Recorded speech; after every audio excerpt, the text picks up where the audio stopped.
네, 여러분 안녕하세요. 연미정입니다. 자, 우리 23강 가고 있습니다. 여러분들 다시 한번 우리 공부하는 이 스케줄을 다시 한번 점검하실 필요가 있는데요. 아마 이제 급하게 막 이걸 몰아치기로 듣고 계시는 분들은요. 이게 너무 과제처럼 느껴지실 거예요. 아, 이제 23강인가? 앞으로 몇 강을 더 해야 되는가? 막 이런 생각이 드실 텐데요. 이걸 너무 몰아치기로 듣지 않으셨으면 좋겠어요. 그러니까 시간적 여유를 텀을 조금 두시고요. 내가 오늘 한 강, 두 강 정도를 두 강에서 한 세 강 정도를 내가 공부를 했다라고 하면 이게 장기 기억으로 넘어갈 수 있도록 시간적 텀을 좀 주셔야 됩니다. 그러니까 너무 오늘 막 4개, 5개, 내일 또 4개, 5개 이렇게 몰아치기로 듣게 되시면 이게 어제 것도 바로 기억이 안 나고요. 내용들이 다 뒤섞일 수가 있어요. 그러니까 다시 한번 꼭 스케줄 점검을 좀 하셨으면 좋겠습니다. 아마 뜨끔하신 분들도 계실 거예요. 자, 우리 이번 강의는요.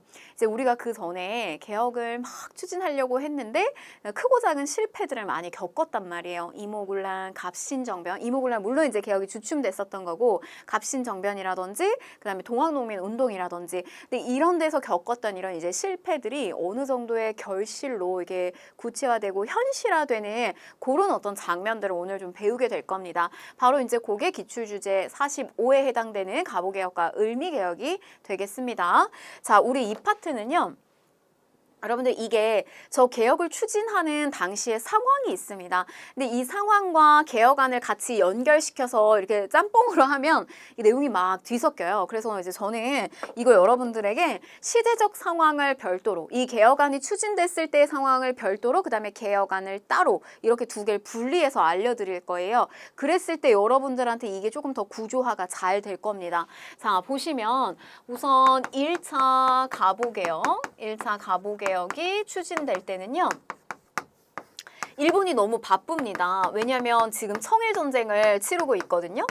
그래서 이제 당시에 청나라하고 일본하고 두 이 군대가 우리나라 조선 땅에 들어오게 되죠. 근데 우리는 전주 하약을 체결했기 때문에 더 이상 이들이 필요가 없어요. 근데 일본이 어떻게 했냐면 경복궁을 점령해서 들어오면서 이제 약간의 좀 강압적으로 이제 이 개혁을 내정 개혁을 간섭하게 되는 이런 어떤 단계로 넘어가게 됩니다.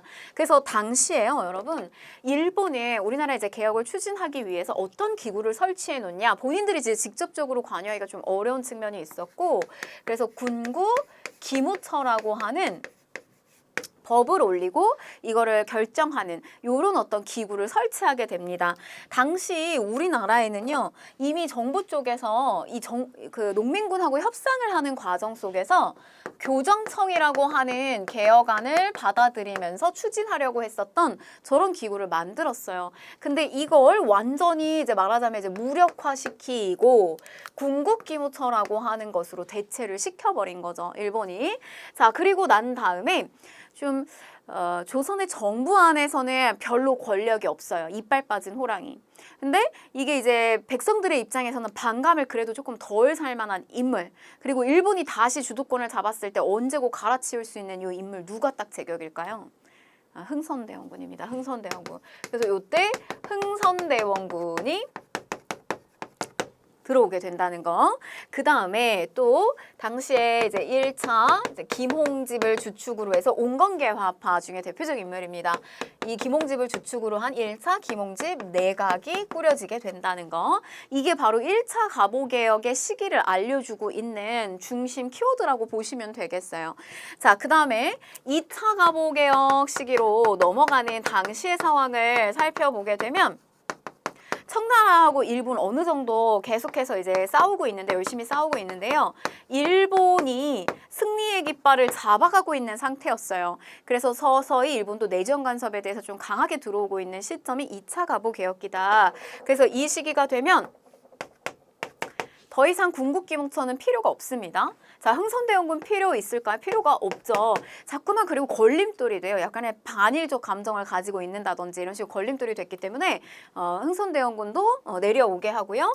그 다음에 일본에서 귀국해서 들어온 친일적 성향을 가지고 있는 박영효와 같이 연립내각을 꾸리게 합니다. 그래서 2차 김홍집, 그 다음에 박영효 이렇게 연립내각을 탄생시켰다는 거. 요게 바로 2차 가보개혁이고요. 이렇게 2차 김홍재 박영효 연립내각이다라고 하면 요게 이제 2차 가보개혁안을 물어보는 문제가 될 겁니다. 자, 그런데 이제 3차로 넘어가는 시점이에요. 자, 이 시점이 되면 여러분 조금 복잡한 상황이 들어오게 됩니다. 자, 바로 이제 청나라하고 일본하고의 전쟁에서요. 누가 이기게 되냐면 일본이 이기게 됩니다. 그래서 일본이 승리로 끝나게 되면서 청나라하고 일본의 이제 전후에 대한 처리를 하기 위한 이제 조약을 체결하겠죠. 이때 체결한 조약이 뭐냐면 시모노세키 조약이라고 하는 건데요. 여기에서 일본이 그토록 원했던 그러니까 대륙을 침략할 수 있는 이 발판이 되는 요동반도를 할양받게 돼요. 그래서 이 요동을 갖게 되는데 요동 할양을 갖게 되는데 문제는 뭐냐면 이게 이제 요동을 건너서 대륙을 침략할 수 있는 그런 어떤 순간까지 오게 된 거잖아요. 그래서 일본을 봤는데 문제는 이거를 가만히 그냥 보고만 둘 수가 없습니다. 러시아 쪽에서 개입이 들어와요. 그래서 이후의 상황이 이제 삼국 간섭, 러시아가 주축이 됐던 독에 이제 삼국 간섭이 들어오게 됩니다. 그래서 당시에 이제 어떤 상황이 됐냐면 이 러시아가 이미 받았던, 그러니까 일본의 요동을 이미 받았는데요. 이거를 다시 내뱉게 합니다. 요동을 반환시켜요. 이 일본의 입장에서 기가 막히고 코가 막힐 노릇이죠. 그러니까 다 된 밥에 이 러시아 때문에 제가 빠뜨려진 경우잖아요. 그래서 당시 이제 상황은 이게 러시아가 주축이 되면서 당시의 상황에서 지금 이렇게 3차 내각이 꾸려지는데 3차 김홍집 내각이 꾸려지는데 이때 꾸려지는 김홍집 내각은 약간의 이제 칠러적 성향을 갖게 하는 이제 요런 내각이 꾸려지게 돼요.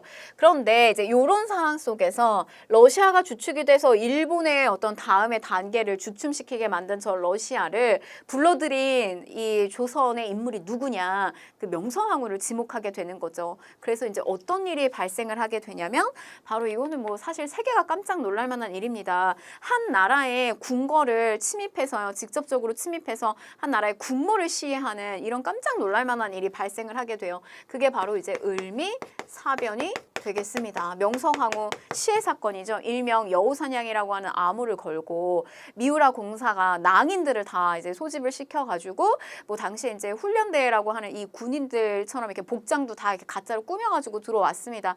그래서 이제 뭐 경복궁 안으로 들어와가지고요. 명성황후를 아주 잔인하게 죽이고 그것도 모자라서 시신을 훼손시키는 이런 만행을 저지르게 돼요. 근데 바로 이제 이런 을미사변을 겪게 되면서 이제 그 이후에 꾸려지는 그 당시의 내각은 이제 4차 또 김홍집 내각이 꾸려지게 되는데 이제 요거는 이제 친일적 성격의 또 내각이 꾸려지는 거죠. 바로 이제 요 내각이 3차 우리가 이제 편의상 3차 가보개혁 이렇게도 얘기하는데요. 해가 바뀝니다. 이때. 그래서 우리가 을미개혁이라고 이야기를 하는 것이죠. 그래서 이런 상황으로 들어가게 된다 보시면 되겠습니다. 이렇게 칠러적 내각. 자, 이렇게 이제 보시면 되겠고요. 그러면 이제 여기서 벌어지는 이런 일들의 시기적 상황을 가지고 1차에서 제시됐던 그리고 통과됐던 이 가보개혁안을 볼 겁니다. 2차 가보개혁안, 그다음에 을미개혁안을 좀 살펴보도록 할게요. 자, 보시면 자, 1차 가보개혁은 우선 빨리 우리가 해야 되는 그 급선무들이 있습니다. 뭐냐면 낡은 봉건적 관습들이자 악습이에요. 그러니까 지금 시대가 많이 변했는데 여전히 뭐 아주 그런 백성들을 힘들게 하고 곤욕스럽게 하는 그런 악습들 이런 것들을 폐지합니다. 그래서 봉건적 악습을 폐지하는 게 1차 가보개혁안에 많이 들어와 있고요. 그러니까 근대로 가는 길이라고 보시면 되겠어요. 그리고 또 국가의 일과 그다음에 왕실의 업무를 철저하게 분리시키는 작업 이런 것들도 하게 됩니다. 이제 그런 것들이 1차 가보개혁안에 담겨져 있다고 보시면 되겠고요. 자, 우선 이제 독자적 연호를 사용한다. 청나라하고의 어떤 우리가 사대적인 이런 관계 끊는다. 청의 연호를 폐지하고요. 그다음에 개국 기원을 사용한다. 우리나라가 열린 날 1392년 조선이 열린 날부터 연을 세기 시작하는 거예요. 자, 그 다음에 행정기구를 개편하는데 의정부의 권력을 집중시키고 행정기구를 6주에서 8하문으로 개편을 하게 됩니다. 그러면 이제 이 말은 뭐냐면요. 우리가 원래 조선의 통치기구가 의정부 이렇게 6조 체제였잖아요. 근데 1차 가보개혁기에 들어가게 되면요. 의정부의 기능을 강화하고요.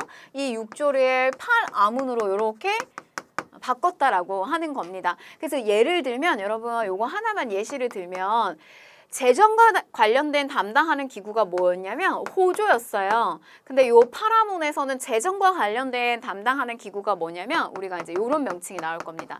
탁지, 아문 요렇게 나올 거예요. 그래서 요걸 기점으로 좀 구분을 해보시면 좋겠고요. 자, 그 다음에 이제 과거제를 폐지한다라고 했습니다. 과거제를 통해 가지고 뭐 진짜 능력 있는 실력자 좋은 사람을 뽑지 못한다. 그래서 이런 신분의 구별이 없는 새로운 우리 공무원을 뽑는 것과 같은 이런 제도를 실시합니다. 또 재정에 일어난데요. 파라문 체제로 바뀌었으니까 이제 이게 탁지아문이라고 하는 용어가 나옵니다. 모든 것은 탁지아문이 재정에 관한 모든 사무를 관할하도록 해라. 그래서 뭐 이기구 저기구 다 분산돼서 하지 말고 모든 것은 다 저기다 집중시켜라라고 하는 겁니다. 1차.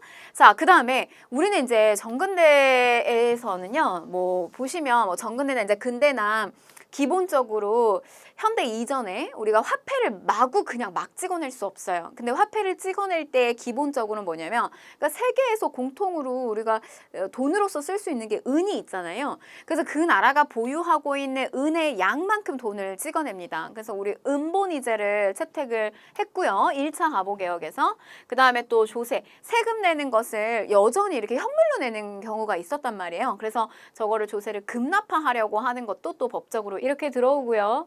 그 다음에 너무너무 잘 나오는데 공사노비법을 혁파하게 됩니다. 법적으로 완벽하게 신분제가 철폐됐구나. 그 지점이 언제냐라고 물어보면 1차 가보개혁이라고 보시면 되겠어요. 그리고 또 과부의 재가를 허용한다. 과부의 재가는 할 수 있었어요. 그러나 저거는 조금 이렇게 신분이 어느 정도 있는 층에서는요. 과부가 재가를 하게 되면 뭐 문과 응시를 자손이 보지 못하게 한다든지 이런 차별이 많았기 때문에 사실 하층민들 사이에선 별로 문제가 없어요. 왜냐면 뭐 법적으로 양인 이상이면은 과거 시험을 보게 해준다라고 하지만 실제로 과거 응시는 아무나 할 수 없었거든요. 근데 이제 조금 상층에 있는 부녀자들한테 이게 엄격하게 들이댔던 거죠. 그래서 자손이 과거를 못 본다고 하니까 뭐 계속해서 저렇게 뭐 과부로서 지내야 되고 저런 일들이 많았는데 이제 재가를 허용했다라고 하는 겁니다. 그 다음에 연자제. 이것도 사실 지금 현대의 관점으로 생각해보면 기가 막힌 거죠. 왜냐면 내가 잘못을 했는데 나의 부모나 나의 동생이나 이런 사람들까지 같이 처벌을 받는 거잖아요. 악습이죠, 악습. 그리고 이제 조혼, 너무 어린 여성이 뭐 거의 뭐 이거는 뭐 자녀를 출산의 어떤 도구로서 이용되는 수준의 아주 나이가 어린 여성이 뭐 시집을 가게 되는 이런 것들도 너무 잘못된 거다라고 해서 이제 이런 거 철폐를 하게 됩니다. 그래서 경제 부분에 있어서도 많은 어떤 그 새로운 개혁들이 통과가 됐고요. 그 다음에 또 이제 이렇게 청나라하고의 관계를 또 조금 자주적이고 독립적으로 가게 되는 이런 그 개혁안들이 들어왔습니다. 자, 그 다음에 이제 2차 가보개혁인데요. 김홍집, 박영효 연립내각이잖아요, 여러분. 그래서 요거 포인트를 좀 잡으시고 그 다음에 홍범 14조 잘 나옵니다. 홍범, 나라의 큰 법이에요. 헌법과도 같은 거라고 생각하시면 되는데 고종이 종묘에 나가서 이거는 뭐냐면 지금까지 내가 이러이러한 개혁을 했다. 근데 이거는 약간 이제 일본 측의 강압에 의해서 좀 들어온 측면이 있습니다. 그래서 지금까지 이러이러한 개혁을 했는데 이거는 우리가 되게 자주적으로 한 거고 좋은 개혁안이다라고 하는 걸 백성들한테 널리 공식적으로 알려줘야 되잖아요. 바로 이제 그런 차원의 것을 발표했다고 생각하시면 돼요. 그 종묘 앞에 나서서 지금까지 했던 개혁은 1차 가보개혁안에 있는 내용을 쭉 읊으면서 앞으로 우리가 개혁을 이런 걸 추진할 것이다 라고 하는 내용을 담고 있는 것이 홍범 14조예요. 근데 여러분 이제 독립서검은 홍범 14조를 반포하는데 저 홍범 14조 안에 처음 문구를 보게 되면 대략 내용은 이래요. 청나라에 의존하는 생각을 지금부터 끊어내고 뭐 이런 문구가 들어갑니다. 그러니까 자주적이고 독립적인 어떤 그런 나라로서 서겠다라고 하는 내용이 앞문구에 들어간다는 거예요. 자, 그 다음에 그래서 여러분 이게 나오게 되면 아 이제 2차 가보개혁의 시작점을 알리는구나 이렇게 생각하시면 되겠어요. 자, 그러면 이제 2차 가보 개혁의 내용을 한번 살펴보겠습니다. 자, 의정부를 내각으로 개편하고요. 파라문을 칠부로 개편한다라고 했는데 이제 2차로 들어가게 되면 여러분 이 의정부는 없어지게 되고요. 내각제로 들어가면서 그다음에 이제 칠부로 바뀌게 됩니다. 그러면 여러분 요거 예시로 들어보면 어떻게 되냐면 탁지아문이잖아요. 여기서 재정을 담당하는 기구는 탁지부가 됩니다. 탁지부. 그래서 이후에는 재정을 담당하는 기구로 탁지부에 대한 이야기가 나오게 될 거예요. 그래서 이렇게 정리를 좀 해보셨으면 좋겠고, 자, 그 다음에 지방행정을 개편한다. 자, 여러분 이제 2차 가보 개혁의 내용은요. 일단은 지방의 힘을 약화시킨다. 지방의 힘을 약화시킨다. 여기에다가 좀 초점을 맞추셨으면 좋겠어요. 그래서 지방의 행정구역을 8도에서 23부로 개편합니다. 그러면은 행정구역을 다스리는 지방간이 다스려야 되는 행정구역의 그 면적이 말하자면 그 관할 구역이 더 좁아진 거네요. 8도에서 23부니까 지방간의 힘을 낮추는 건데 그 다음에 또 군제개혁을 한번 보시면 훈련대, 시위대를 설치하여 군제 개혁을 시도하였다. 주로 일본 쪽에 지원이 많이 들어간 이제 군제 개혁과 또 왕실을 호위하는 이런 우리 쪽에 또 시위대 이런 것들이 두 개가 설치가 됐습니다. 훈련대, 시위대. 자, 또 이제 여러분 2차 가보 개혁에서는요. 교육을 진흥시키려고 하는 노력이 있었다. 이렇게 보시면 되겠습니다. 그래서 저 교육 입국 조서는 너무너무 중요한데요. 여러분 1차 가보개혁과 2차 가보개혁 이 파트에서 사료를 가지고 여러분들한테 물어본다. 기록물이라든지 이런 걸 가지고 이제 여러분들한테 물어보면 하나는 이 교육 입국 조서가 될 거고요. 그러니까 나라가 부강해지기 위해서는 교육이 무엇보다 중요하다. 그래서 교육을 잘 할 수 있는 선생님을 키우는 학교가 한성 사범학교 관제. 이게 이제 먼저 나오고 학교가 만들어지는 거고요. 그다음에 이제 외국어 학교 관제 등이 마련이 된다는 거. 자, 그 다음에 이제 여러분 보시면 이제 사료로 요거 잘 나오고요. 그 다음에 제가 방금 얘기했던 홍범 십사주 이거 너무 잘 나옵니다. 그래서 이렇게 체크하시면 좋겠고요. 그 다음에 제가 지방의 힘을 약화시킨다고 했어요. 그래서 8도를 23부로 개편하고요. 그 다음에 한편으로는 지방관이 가지고 있는 여러분 그 권한을요. 지방관의 권한을 원래 우리 이제 지방관이라고 하면 관찰사나 수령 이렇게 얘기하거든요. 근데 이들은 뭘 가지고 있었냐면 우리가 조선사회에서 행정, 사법, 그 다음에 군사권을 다 갖고 있었어요. 근데 우리 현대적 관점에서 생각해보면 경기도지사가 사법권과 재판을 할 수 있고 군사권을 가지고 있나요? 그렇지 않다고요. 그래서 이 가보개혁 시기 때 오게 되면 지방관의 권한은 행정권만 남게 하고요. 사법이라든지 그 다음에 군사권과 같은 것들은 다 없앱니다. 지방간의 힘을 낮추는 것도 2차 가보개혁 안에 들어가는 내용이에요. 그러면 이렇게 재판권을 뺐기 때문에 그 재판을 담당할 수 있는 전문기관이 필요한 거예요. 그래서 이 2차 가보개혁의 개혁 내용 안에 이 재판소가 설립이 됩니다. 고등재판소, 지방재판소를 설치하게 된다. 그래서 사법권을 별도로 독립시킨다는 거. 지방의 힘을 약화시킨다, 교육을 진흥시킨다 이런 것들 2차 가보개혁의 핵심 내용이 되겠어요. 자, 그 다음에 이제 을미개혁이죠. 자, 을미개혁이 일어날 때 앞에 전개과정은 을미사변을 일으켰잖아요. 그래서 조선 내에 영향력을 다시 회복하게 되면서 일본이 이 친일 내각을 수립하고 개혁 추진을 강요하게 됩니다. 그래서 이렇게 이제 4차 김홍집 내각이 주축이 돼서 을미개혁을 꾸리게 되는데요. 주로 이제 여러분 1차하고 2차는 헷갈리는데 이 을미개혁은 안 헷갈리세요. 여러분들이. 왜냐면 색깔이 좀 뚜렷하거든요. 그리고 어떻게 보면은 뭐 지금 을미사변이 일어난 직후라 좀 우리의 백성들에게 비교적 좀 생활을 편리하게 할 수 있는 근대적인 어떤 개혁안들이 많이 들어오기도 합니다. 연호를 건양이라고 하는 연호를 제정을 했고요. 그 다음에 이제 군대는 앞에 훈련대, 시위대가 있었잖아요. 근데 이런 것들 좀 해산시키고 다시 정비를 해요. 그래서 중앙과 지방 친진, 을미개혁은 친진이다. 을미개혁 친진, 친위대, 진위대를 설치합니다. 그 여러분 훈련대는 그런 또 누명을 써요. 뭐냐면 을미사변 명성황후 시해 사건 때 저 훈련대들이 가담했다. 근데 이거는 일본에서 이제 좀 조작을 한 거거든요. 이제 그런 어떤 상황 속에서 이제 훈련대랑 시위대는 없어지게 되고 친위대, 진위대를 설치하게 돼요. 근데 여러분 시자나 내자나 이런 표현이 붙으면 왕의 어떤 측근 세력을 의미하거든요. 그래서 이 시위대는 나중에 왕의 권한을 강화시킬 때 이 군부대는 또 나와요. 그럼 그때가 언제냐면 이제 대한제국기 때 나오게 됩니다. 자, 그 다음에 단발령을 시행했다라고 했습니다. 이것도요, 우리 입장에서는 그러니까 이제 우리 막 효와 충 이런 거를 중요시하는 우리나라의 입장에서는 저 부모가 주신 머리카락을 자른다라고 하는 것은 내 목을 벨지언정 나는 머리카락은 자를 수 없다 해서 이제 막 자결하시는 분들도 많이 생기고 그랬어요.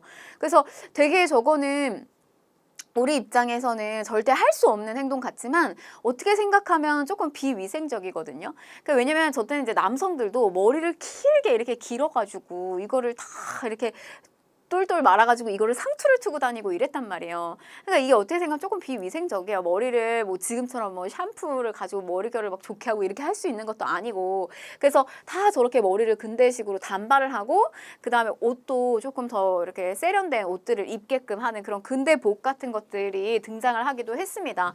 근데 이제 저런 것들이 일본에 대한 반감을 키웠다는 거죠. 자, 또 태양력을 채택을 했다는 거. 양력이요, 양력. 태양력을 채택했고요. 그 다음에 이제 소학교를 또 설립을 하게 됩니다. 요 지점에 와서.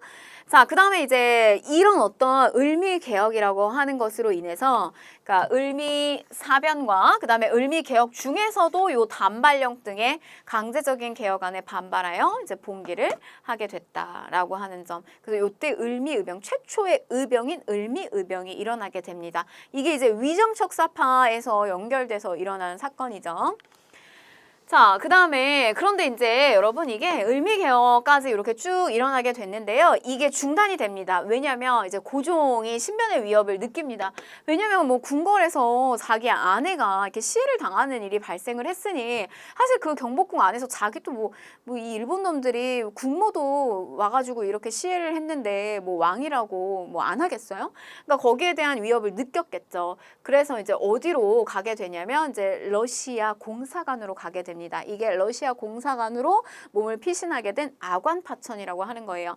그래서 이 아관파천으로 인해서 결국 이제 일본이 추진했던 을미개혁은 중단을 하게 됩니다. 그래서 이후에 칠러 내각이 뭐 성립이 된다. 러시아도 그냥 도와주지 않죠, 여러분. 고종이 러시아에 가서 몸을 의존했잖아요. 그러면 역시 이 러시아도요, 그 공짜로 도와주지 않는다. 그거에 대한 대가를 계속해서 요구하게 됩니다. 그래서 그 어느 때보다도 러시아의 이권 침탈이 엄청나게 많이 이루어지게 돼요. 자, 그래서 을미개혁은 중단된다. 한번 쭉 읽어보시면 되겠습니다. 자, 그러면 이제 문제 한번 풀어볼게요. 밑줄근 개혁의 내용으로 옳지 않은 것을 골라라 라고 했는데 자, 얼마 전에 정부가 교정청을 폐지하고 군국기무처를 설치하여 대대적인 개혁을 단행했다는 건 이렇게 나온다고요, 여러분. 그러면 키워드가 교정청 폐지, 군국기무처 어딘가요? 여기네요. 그러면은 1차 가보개혁을 물어보고 있는 거네요. 자, 그러면 1차 가보개혁 중에서 옳지 않은 거 찾는 겁니다. 과거제 폐지. 연자제 금지, 노비제도가 언제 폐지가 됐냐, 신분제가 언제 철폐됐냐 1차입니다. 가부의 재가를 허용하였다. 맞는 내용이고요. 건양이라고 하는 연호를 채택하였다. 건양, 뭐 태양령, 그다음에 단발령 이런 것들은 이제 을미 개혁에 해당이 되겠습니다. 그 정답은 5번 이렇게 가시면 되겠네요. 자, 다음 이제 기출주제 46으로 들어가겠습니다. 자, 독립협회와 대한제국인데요. 요거 다시 한 번만 이제 전체적으로 좀 개괄을 한번 해보면 지금 1896년, 그러니까 1895년에 무슨 일이냐면 을미사변이 일어난 거고요. 1896년, 제가 96 이렇게 얘기하거든요. 되게 굴욕스러운 때예요. 을미사변도 뭐 우리 백성들한테는 아주 충격적인 일이었지만 어떻게 보면 한 나라의 국왕이 왕이 있어야 되는 궁궐에 있지 않고 러시아 공사관으로 몸을 피신한 상태입니다. 그러니까 이 정치적으로 이거는 공백의 상태에 놓여져 있는 어떤 그런 모습이에요. 그러니까 이거는 우리 입장에서 되게 굴욕스럽고 치욕스러운 거거든요. 그래서 1896 여러분 96 이렇게 좀 기억을 하셨으면 좋겠어요. 그래서 1896인데 96시기 때 이때 아관파천이 발생을 하게 된 거고요. 바로 이런 정치적 공백기에 뭐가 생기게 되냐면 그 정치적 공백을 메워주는 독립협회라고 하는 단체가 생기게 됩니다. 그러면은 이 조직체가 요구했던 건 뭐냐면 고종 빨리 돌아와. 궁궐로 돌아와서 백성을 보살펴야 된다. 그래서 고종 환국해라 이런 거 외치고요. 그 다음에 이 독립협회가 또 요구했던 것은 뭐냐면 이제 앞으로 이제 나아가야 되는 방향은 우리가 이제 백성들하고 함께 힘을 모아서 가야 된다라고 하는 측면이었어요. 그래서 이제 그런 어떤 정치에 참여해야 된다, 백성들이 참여해야 된다라고 하는 이제 그런 부분들을 요구하게 됩니다. 바로 그것이 이제 독립협회가 요구했던 바고요. 자, 그런데 이제 보시면 아관파천 1896년에 이제 아관파천이 이루어지고 난 다음에 독립협회 요구, 백성들의 열망에 따라서 1897년이 되면 1년 만에 환궁을 하게 돼요. 그래서 돌아옵니다. 궁궐로 돌아옵니다. 근데 여러분 1897년에 돌아와서 나라의 이름을 정해요. 근데 그때 국호를 뭐라고 정하냐면 대한 제국을 선포하게 됩니다. 대한민들의 나라 아니고요. 황제권이 강화되는 제국을 선포하게 돼요. 그러면 이 독립협회가 추구했던 방향성하고는 좀 다릅니다. 그래서 97년에 왔고 그 다음에 이제 98년이 되면 1898년이 되면 약 한 1년 정도를 시간을 같이 보내네요. 이 독립협회와. 그래서 1년 정도의 시간을 같이 보내게 되는데 98년에 이 독립협회를 해산시키게 됩니다. 자, 어떤 조직체를 이용해서요? 황국협회라고 하는 어용단체를 동원시켜가지고 이 독립협회를 해산시킨다는 거예요. 그 이유가 과연 무엇이었을까요? 제가 중간에 한번 설명을 드렸는데요. 이 대한제국이 추진했던 방향성, 나라의 어떤 그 모습과 독립협회가 추구했던 나라의 모습이 서로 의견을 일치할 수가 없었습니다. 그래서 결국 대한제국 쪽에서 이 독립협회를 해산시켰다는 거, 이런 어떤 시기적 상황들을 인지하시고 좀 들어가도록 하겠습니다. 자, 우선 이제 독립협회를 좀 살펴보게 되면요. 이게 독립협회가 조직되기 전에 여러분 신문이 먼저 나와요. 그래서 독립신문을 통해서 당시 우리가 처한 상황들 이런 것들을 세계에 알리는 어떤 중요한 역할을 하게 됩니다. 근데 저런 역할을 했던 사람이 바로 누구였냐면 미국 갑신정변 실패하고 난 다음에 미국으로 망명했던 이 서재필이 돌아오게 됩니다. 여러분 저 서재필이 되게 어린 나이에 갑신정변에 참여했다가 결국엔 그 갑신정변이 실패되면서 다 뿔뿔이 흩어지게 됐잖아요. 근데 이제 서재필이 미국으로 망명을 가세요. 근데 이미 이때 혼인을 하고 아이도 있었습니다. 근데 뭐 당시에 자기의 아버지, 어머니 전부 다 이제 뭐 나라에 이런 정변을 일으킨 사람이다라고 해가지고 엄청난 압박을 받아요. 서재필 미국으로 망명 가게 되고 그래서 뭐 이 가족들 그다음에 뭐 동생, 형제들 전부 음독자살을 하세요. 그리고 자기의 이제 아이는 어린 아이는 아마 한 2세에서 3세 정도 됐던 어린 아이인데 이 어린 아이는 결국 아무도 돌보지를 못해서 결국에 이제 죽습니다. 이런 고초를 겪었어요. 그 갑신정변이라고 하는 거대한 그 사건을 주도했을 때 그 감당해야 됐던 것들이 있었던 그런 상황이었습니다.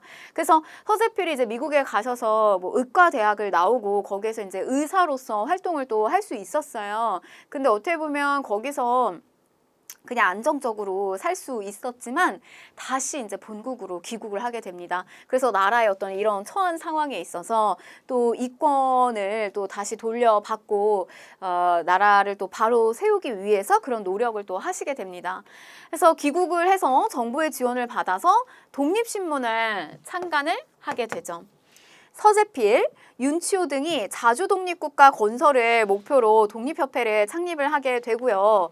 그다음에 보시면 이제 만민공동회라고 하는 걸 개최하게 되는데 이게 이제 민중집회입니다.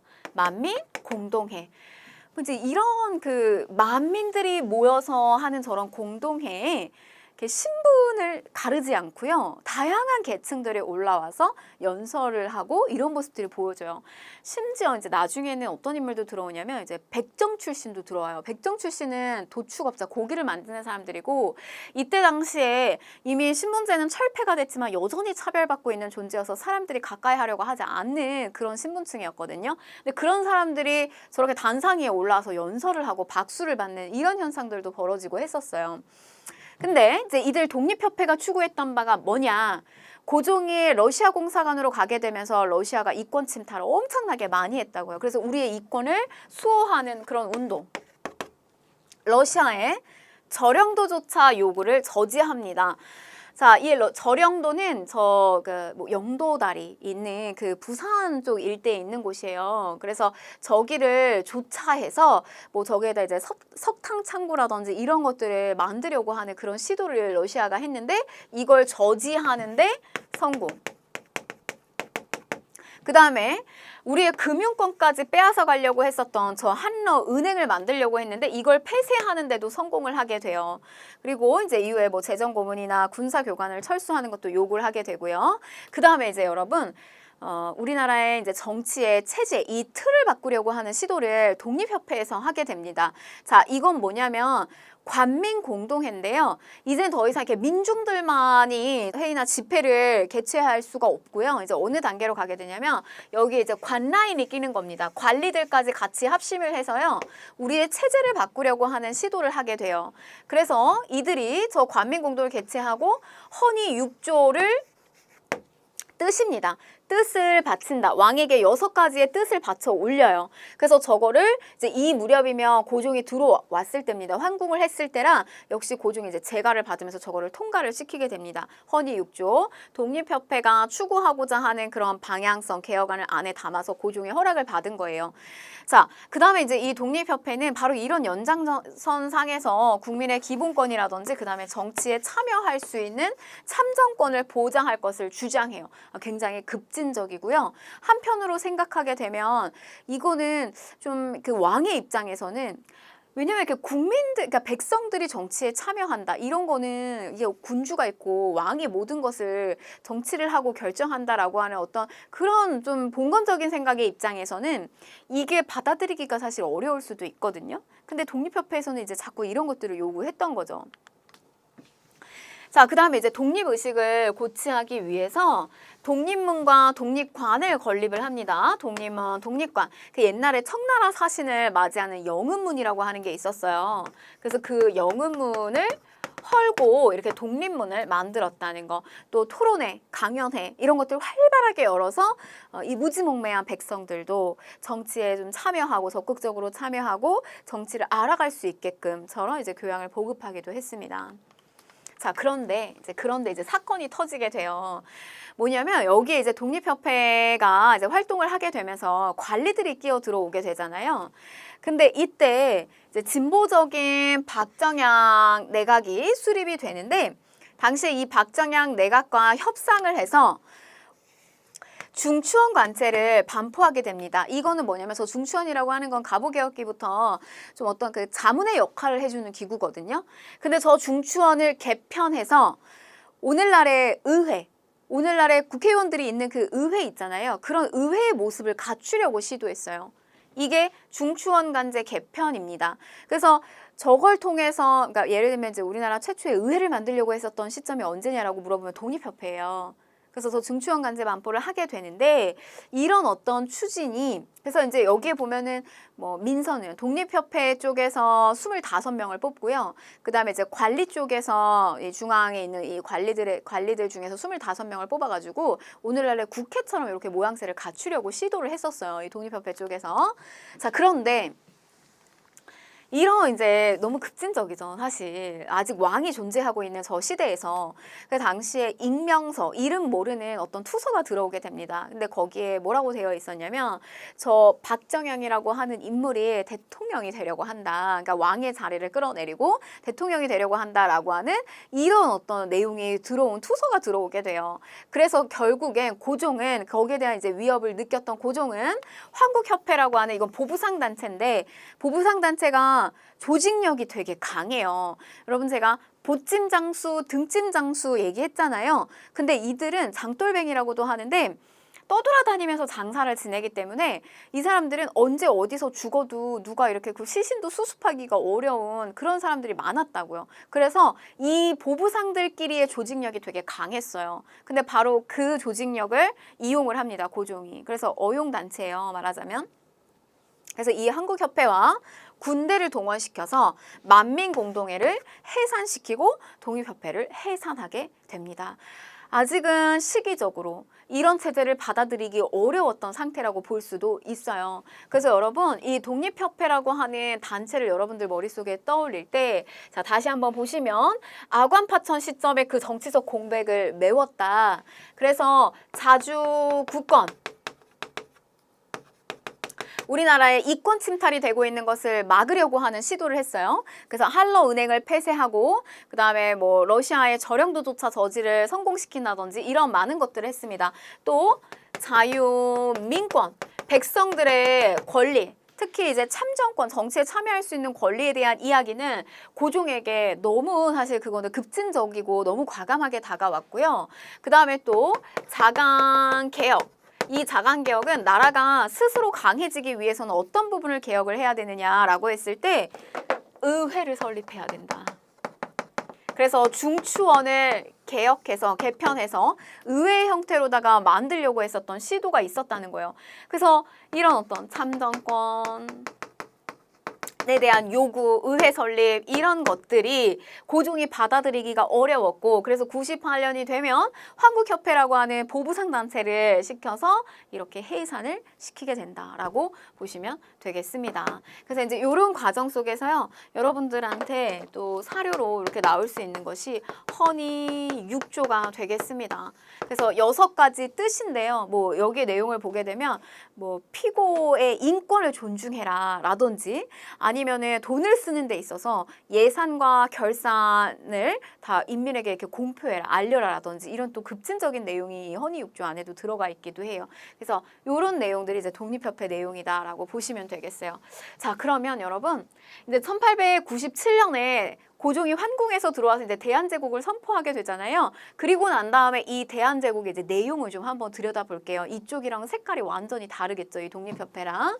자, 보시면 돌아옵니다. 아관파천 했다가 돌아오게 되는데 러시아 공사관에서 어디로 들어오게 되냐면 여기로 들어와요.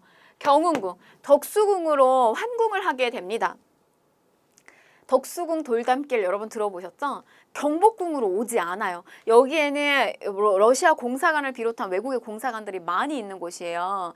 그래서 또 언제고 일본으로부터 어떤 타격이나 뭐 외부로부터 어떤 침입을 받았을 때 자기의 몸을 보호할 수 있는 요 공사관에서 가까운 곳입니다. 정동 일대에 있는 덕수궁으로 갑니다. 경운궁이라고도 해요. 덕수궁, 경복궁이 아니라는 거. 자, 그런데 이제 보시면 이제 아관파천으로 러시아에게 몸을 맡겼기 때문에 러시아와 일본 간에 어느 정도 이제 세력 균형이 이루어지고 있는 이제 그런 상황 속에서 고종은 이제 중립으로 우리의 나라를 중립적으로 부강하게 키우면 문제가 없을 거라는 판단을 해요. 근데 이제 보시면 아시겠지만 시대적 흐름이 많이 바뀌어가고 있고 백성들의 의식도 성장하고 있는 이런 상황 속에서 여전히 고종은 황제 자신, 그러니까 국왕 자신이 혼자서 나라를 지키고 혼자서 뭔가 결정을 하고 이런 체제가 여전히 중요하고 그것이 맞다라는 생각을 한 거죠. 그래서 환국한 다음에 나라 이름을 다시 대한제국으로 갑니다. 연호는 광무고요. 환구단에서 별도로 이제 저거는 황제들만 즉위할 수 있는 저런 재단 같은 곳을 별도로 설치를 합니다. 그래서 환구단에서 황제 즉위식을 거행하고요.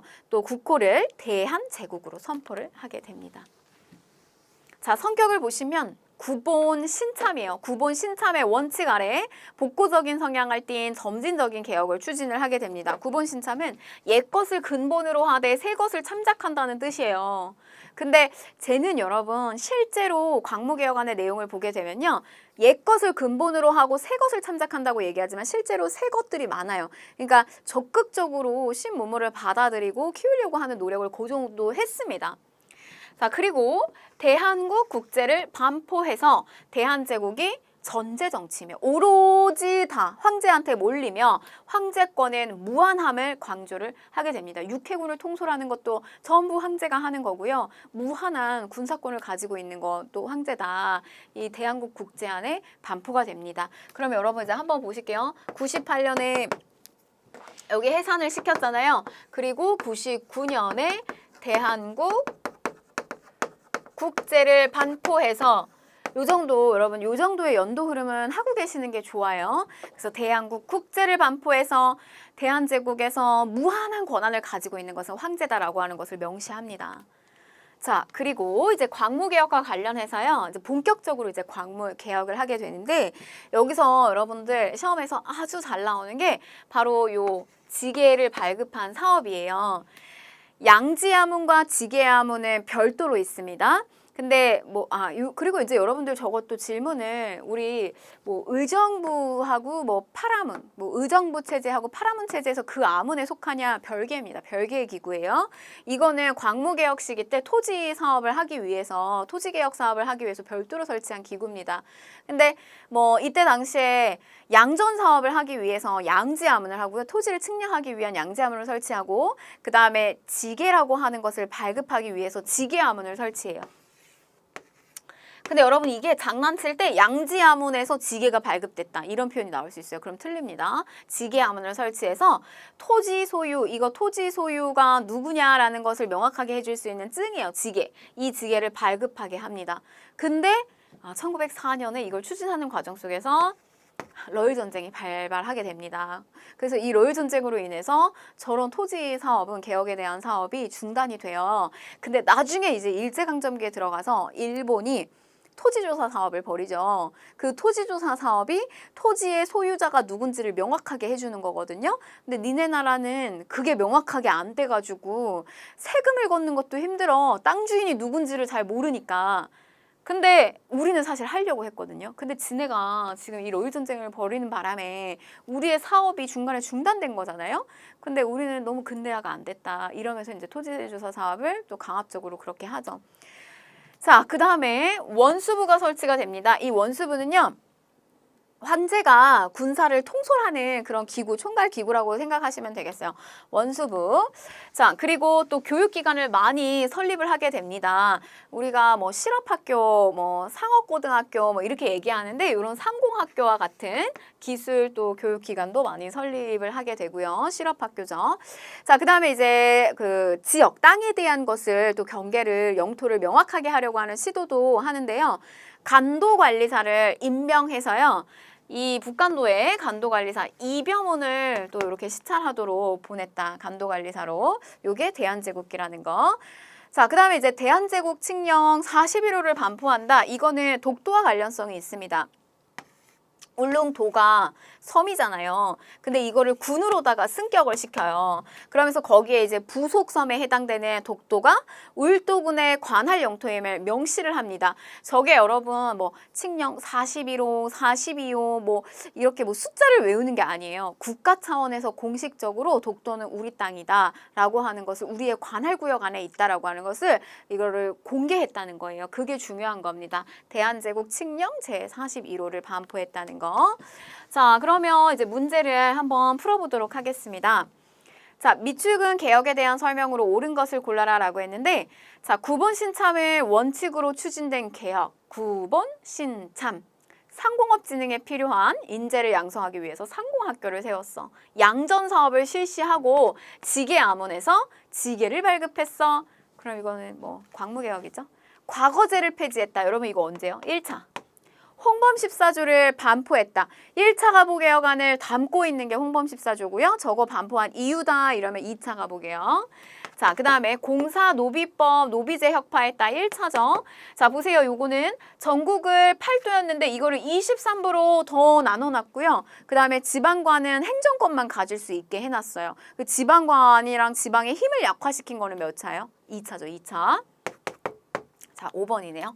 황제직 속에 원수부를 설치하였다. 여러분 요거 문제 하나 가지고도 가부개혁부터 시작해서 대한제국까지의 내용을 모두 다 정리를 해볼 수가 있겠습니다. 자, 여러분들 이제 우리의 다음 강의의 주제는요. 또 근대사 파트 이어서 들어가겠습니다. 오늘도 잘 정리하시고 다음 강의에서 뵙겠습니다.